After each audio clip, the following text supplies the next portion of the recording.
self-publishing, but I think there is something empowering for women to say, this is this thing that I love and that I know how to do, that I can bring directly to a consumer. That, for a lot of the women in my film, the traditional publishers, the gatekeepers had said no. When Kindle came along and when self-publishing sort of took off, you didn't have those gatekeepers anymore. And you could say, I'm going to bring this to a consumer that I know exists, that maybe these experts are saying aren't there, and those experts are wrong.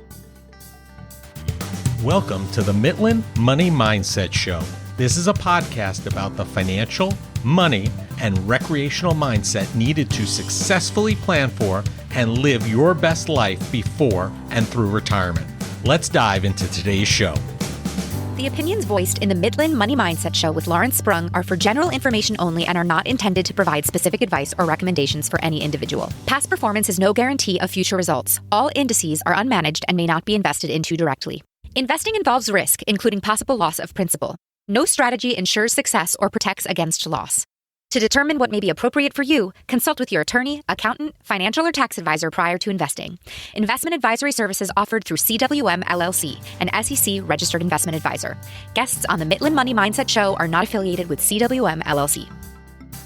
I'm Larry Sprung, your host for the Mitlin Money Mindset Show and founder and wealth advisor of Mitlin Financial. Today's guest is Austen Rachlis, a writer and filmmaker living in Los Angeles. She recently directed and produced the documentary Naughty Books, which highlights both the ups and downs experienced by self-published authors in the romance space. In addition, Austen is a regular writer for Wondery podcasts and American Innovations and Business Wars. Let's dive into today's show. Well, hello, everybody. I'm here with Austen Rachlis, who is coming out with her documentary, or it is out already, Naughty Books. Thanks for joining us today, Austen. Thank you so much for having me. Yeah, it's a pleasure to have you. So let's jump right in here. How did you come up with the idea to do a documentary about the romance publishing space? Sure. So I'd gone to film school, so I was interested in making films, but at the time I was working for a literary agency that represented books. And one of my coworkers, an agent there, who actually now appears in the film, named Rebecca Friedman, started representing these authors who were self-published romance authors who had found a huge amount of success in the wake of 50 Shades of Grey, and she was helping them transition to getting traditional published deals. And she was just started telling me stories about a lot of these clients, and some of them had gone from true financial dire straits, like borrowing money to pay for groceries, to making hundreds of $1,000s per month by putting these books on Amazon.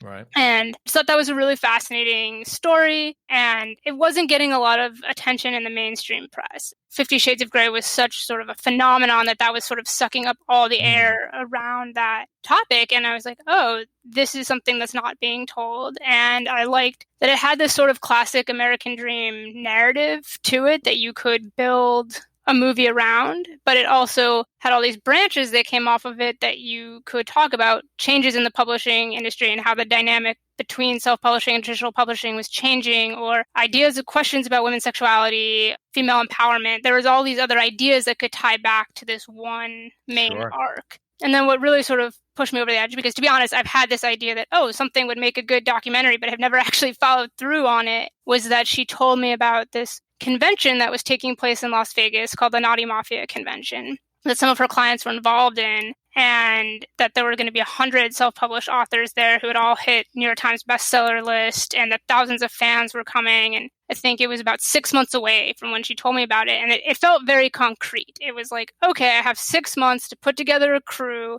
and go to Las Vegas for 5 days and shoot this event and find some subjects. It just felt very doable and manageable in a way that some of my other ideas had been a little more amorphous, and I wasn't sure where to start. So that's where we started. All the stars aligned on that one, it sounds like. Exactly. So that's how it started. I mean, this has been your first entree into that avenue. So obviously, it's probably been a little bit of a learning experience too. What surprised you most about making the documentary? Well, I will say I was very naive when I started, and I thought that the whole thing would be done in about 2 years, and instead it took 7. I've subsequently learned that the average independent documentary takes 5 years. And I think just when I started it, I thought our main arc was going to be sort of this rise. And we would talk about these people's lives before and then sort of capture them through their height. And I thought maybe at the end, the question would be like, well, what happens next? Is this sustainable? But even in that first shoot, everybody was talking about the market saturated. We're not making the money that we used to. It's so much harder to break in. And the sort of question of how do you maintain success became a much bigger part of the film than I had initially thought that it was going to be. Yeah, I mean, we work with a number of authors in that space and in this space, and we've seen that ourselves in working with them, that there have been a lot of people that have come into the industry and or left. It seems like there's a lot of forces also that are having an impact. You want to talk about Amazon controlling the publishing space. They've certainly have had an impact on this genre. Wouldn't you agree? Oh, absolutely. I think Amazon empowered this genre,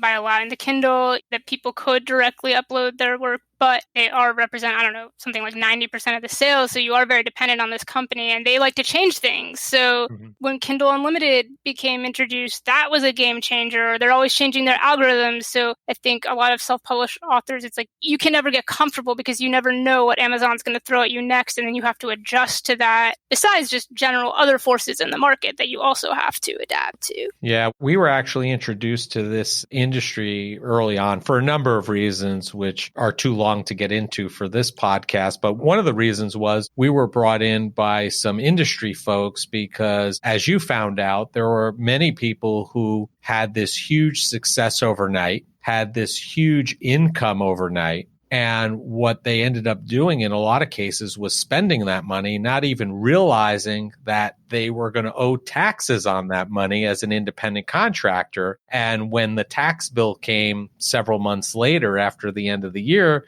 they didn't even have the money to pay the tax bill because they didn't even realize it. So I'm sure that's reflected in your stories. Yeah, financial literacy is a real issue. And if your financial circumstances change that dramatically, I don't know what to do, how to preserve that money, how to invest, how to allocate money for taxes. There's a huge learning curve. Obviously financial successes are great. And, these people's lives are much better off. That's a better problem to have than I don't know how I'm going to pay for groceries. Right. But it's still a problem that needs to be addressed and needs to be learned, And unfortunately, people who typically don't know how to afford to pay for groceries usually don't have the financial wherewithal to understand many of these topics or haven't been exposed to it. It's, and no fault of their own. It just hasn't come up in their upbringing or their situation. Right. Or, how do they find people like you who can advise them? How do you get that network? Agreed. Yeah. Agreed. In the film, Rebecca Friedman speaks about how many women had, like you said, no money. They struggled to feed their children. How have you seen this space of empowering women financially? Because there are some, as shown in your film, that are succeeding and are continuing to be successful. What has been the positive? What has been that empowerment that's come out of it? Yeah, I haven't gone and looked, but like how the rise of Etsy also parallels the rise in self-publishing. I think there is something empowering for women to say, this is this thing that I love and that I know how to do, that I can bring directly to a consumer. That, for a lot of the women in my film, the traditional publishers, the gatekeepers had said no many times in the past. And when Kindle came along and when self-publishing sort of took off, you didn't have those gatekeepers anymore. And you could say, I'm going to bring this to a consumer that I know exists, that maybe these experts are saying aren't there, and those experts are wrong. So I think there is something empowering in being able to take something that you love and bring it straight to a consumer. And I think that anytime that you can change your circumstances from being very precarious financially to having more stability financially is good. Now, you have to maintain that stability, and that is difficult, and it is unpredictable. You might have a great year followed by a less great year. But I do think to say, I believe in myself, and to have an avenue to bring that directly to your market is empowering. Yeah. And I think the trials and the tribulations that you speak to about bringing it to the marketplace and sustaining it is something that we've talked about with authors and even our author clients about, which is this is a business. Although many people, I think you probably saw this through your process, many of them ended up there because it was something they loved to do. They really enjoyed it. But those that are going to be and want to be most successful are really going to have to treat it like a business, like an entity, in order to work through those trials and tribulations and get out on the other side. Absolutely. And when you self-publish, you're the CEO of your own company, and it's you. And maybe you hire an editor or designers, but it's still you, as opposed to a traditional publisher. They have millions of books, thousands of books that they're overseeing,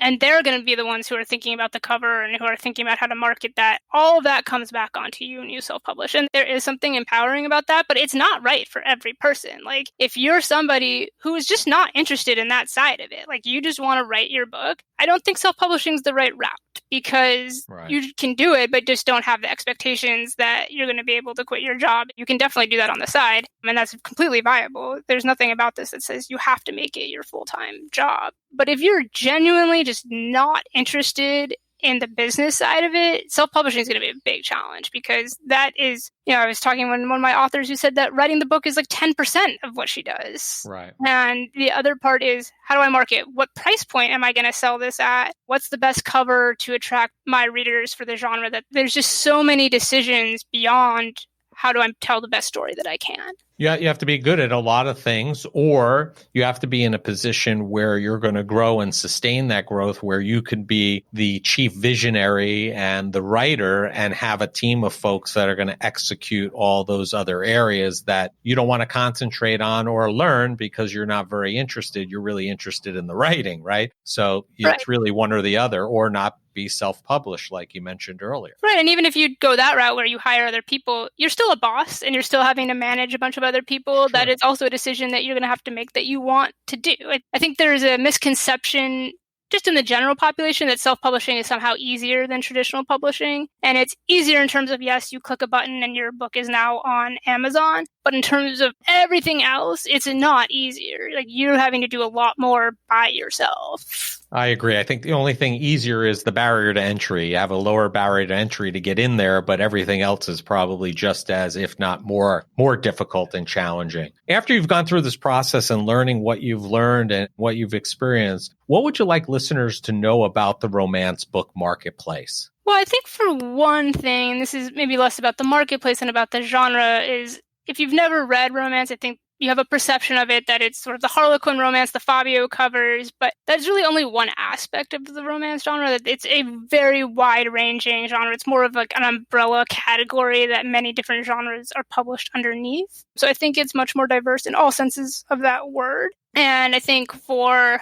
aspiring writers, I would say, I think maybe in 2012, 2013, very early on, when it was smaller, you could publish your book, and there were good odds that it would at least have an initial bounce and it would sell really well. The market has changed a lot since then, and it needs to be a much more deliberate choice that this is the right path for you and that you want to do this. Yeah, I think there's a few more challenges in there, and you can't really ride that wave of the 50 Shades of Grey that might have been there when it first came out. So I think that's great advice. In the film, the owners of Ripped Bodice address some of the misconceptions about the industry. What would you say to someone who says the industry exploits women? Because that's something that is clear in your film and has come out in other areas. I think when people say that it's exploiting them, what they're sort of alluding to is this idea that the romance genre presents a fantastical version of relationships, and it's setting women up with poor expectations of what a relationship would be like and unrealistic.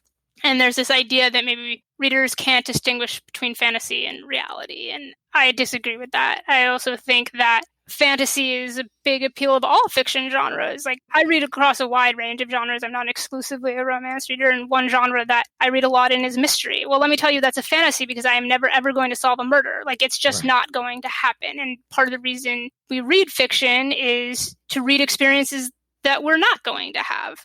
But furthermore, I would go back to what the women the owners of the bookstore said, that this is a genre that is primarily written, produced, and sold and bought for women by women. So it's hard to make the argument to me that it's exploitative.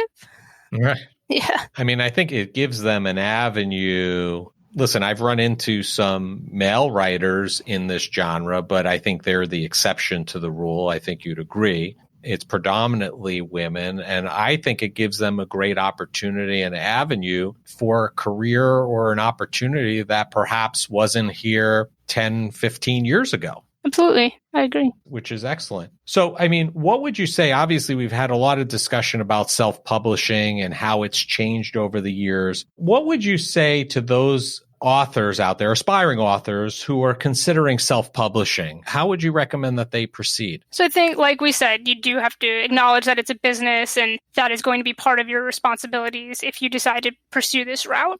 The other thing is, I think that I saw a question on Twitter that was, would you still write if you knew nobody was ever going to read it? And the implication was that if your answer was no, then you shouldn't pursue it. And I don't agree with that. I don't think there's anything wrong as a creative person wanting people to read or see your work or even make money from it. But there is a spectrum. And if you're only wanting to do it to make money and you don't enjoy the writing process, it's not the right route, because writing is still a big part of it. And there's no guarantees in terms of what success you're going to have. So I think to have an enjoyable experience with that, you have to also like the process. And I would also say, if you're going to quit your job, you probably want to have an emergency fund set aside just in Absolutely. case. So I think you also have to think of this as not as a get rich quick scheme, but as a long-term plan. And either you're going to be okay that it's going to be a side job and you're going to maintain a job, or that it might take 5 years. I think if you're only going in for the money, you're going to be disappointed. Because even if you hit that money once, you might not hit it again. So I think there has to be that balance between art and commerce. And ideally, you're somewhere in the middle, I think. Yeah, I think you hit the nail on the head. Again, if this is what you want to do and you want to make a career out of it, you have to treat it to some degree like a business. And businesses have ebbs and flows, and some businesses have great years and then they don't have a great year, but you have to plan to be fiscally responsible for that just in case. And I think you have to do the same thing in this instance. There are some authors, which I think you point out even in the film, that have gotten into this rhythm that they've kind of figured out the business and they know how to operate within the parameters that are made available and how to change as needed to adapt and adopt to those changes. And they're able to write on a regular basis, consistently putting out work. And they're seriously sitting at a desk or wherever 7, 8, 9, 10 hours a day, writing just like anybody else would do at their normal job.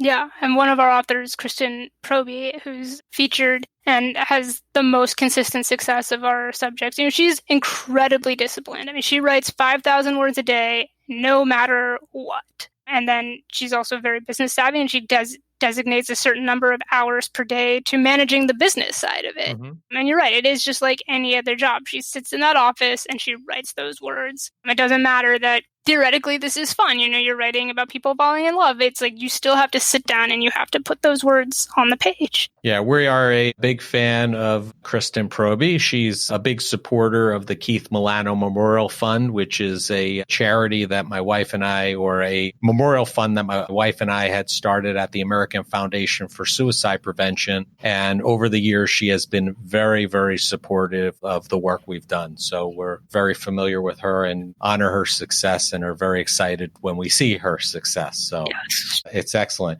The film did a great job of showing the ups and downs of business ownership, which we've kind of discussed a little bit, and some of those traps. Are there any business tips or business takeaways that you got from making the film? Oh, in terms of for myself, I think a certain amount of perseverance, and how you weather those ups and downs and how you pick yourself up after the disappointments and you say, okay, well, maybe this strategy didn't work. What's a different strategy that I can take? And I do think that discipline that I saw from those successful authors that, yeah, maybe one day I was really tired and didn't want to write the email that I needed to write, but you still have to do it if you want to make headway, and just not giving up and saying, okay, maybe one avenue didn't work. What's another avenue that I can use? And persevering. Right. Obviously this took 7 years when I thought it was going to take 2.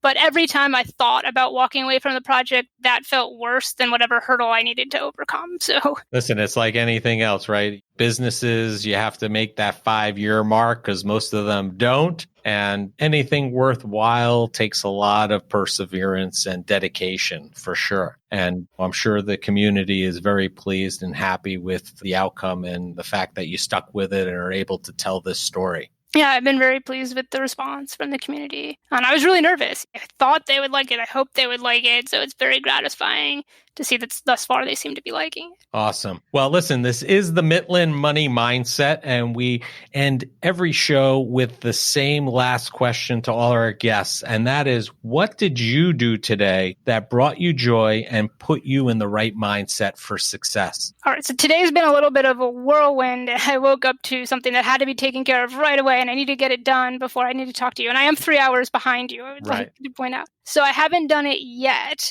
but something that I started doing about maybe 2 to 3 years ago that's made a really big difference in my life is doing something called morning pages. Okay. Where early you wake up and you write 3 pages in a journal, and you don't stop and you don't think about it, and you just write. And even if you're writing, I don't know what to say, I have nothing to say, you write it. And you can be really petty. Anything that's in your mind, just get it out. And the idea is that you just get all of that out, and then that will lead you to be able to do the things that you actually want to do. And it's oriented toward creative people, and I do find it helpful when I am doing creative work. But even on days where I'm not, I have found that I'm much less likely to put off something that I'm dreading doing, and I just get it done. And that has been something that I really look forward to doing in the morning and have made a big part of my habits. And I'm planning, as soon as we get done, that is what I'm going to do.